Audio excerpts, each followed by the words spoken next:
बिहार के कई शहरों के साथ कटिहार के अल करीम यूनिवर्सिटी में पिछले 4 दिनों तक चले इनकम टैक्स की रेड के बाद आज अल करीम यूनिवर्सिटी के ट्रस्टी अहमद अशफाक करीम ने ऐसे रेड को राजनीतिक रंजिश बताया। बार बार अल करीम यूनिवर्सिटी में अलग अलग संस्थाओं द्वारा रेड पर राज्यसभा सांसद अहमद अशफाक करीम ने कहा कि उन्होंने INDIA का हिस्सा होने का खामियाजा भुगतना पड़ रहा है। प्रदेश में कई जगह के साथ साथ अल करीम यूनिवर्सिटी में हुए इनकम टैक्स के छापेमारी पर राज्यसभा सांसद अहमद अशफाक करीम ने क्या कुछ कहा, देखिए इस रिपोर्ट में। अभी CBI का छापा पड़ा, जो कटिहार से लेकर पटना तक CBI का छापा पड़ा। परेशानी होती है क्योंकि इसकी छवि बर्दाश्त नहीं हो रही है कुछ पार्टियों को। जो पार्टी अपोजिशन जो दिल्ली में सरकार है, केंद्र सरकार, उनको बर्दाश्त नहीं होती है जो इसकी छवि इसकी निखरी है और जो ये सेवा दे रही है। तो ये मानसिकता बड़ा गलत है। अभी आपने देखा 6 जगह पर पटना में अभी आयकर का छापा पड़ा, ये दिल्ली में 6 जगह, पटना में मेरे घर पे पड़ा। यहाँ मालूम हुआ कि 150 से ज़्यादा लोग थे छापेमारी के लिए। तो इस तरह की बात जब होती है तो परेशानियां होती हैं। डॉक्टर आना नहीं चाहते, डरते हैं। एक नाम सुनकर, आयकर डिपार्टमेंट, CBI का नाम सुनकर दहशत होती है और उस दहशत से न डॉक्टर आ पाते हैं। 4 दिन तक ये छापा चलता रहा, दिल्ली से लेकर पटना से लेकर और कटिहार तक ये छापे 4 दिन तक चलते रहे। 1 बजे रात में टीम गई, हम दिल्ली में थे।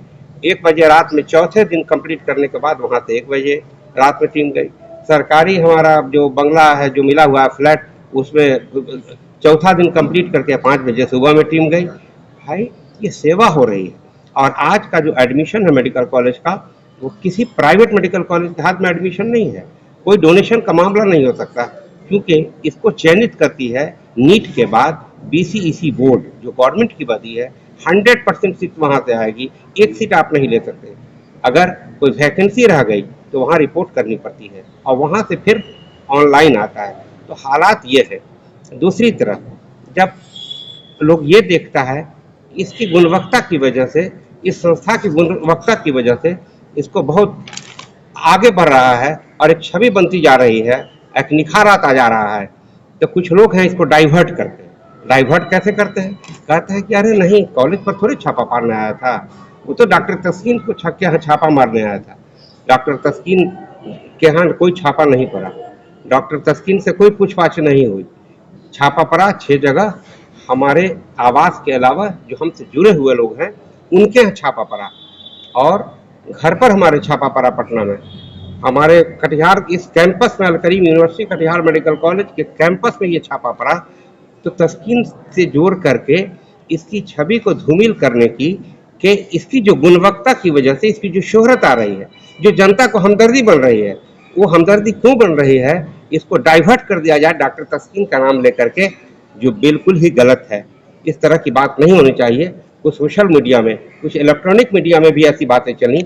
एक जिम्मेदार व्यक्ति को ऐसी बात बगैर पूछे हुए, बेजानकारी की एक तरफा नहीं चलानी चाहिए। ये हमारा आग्रह है आप सब लोगों से।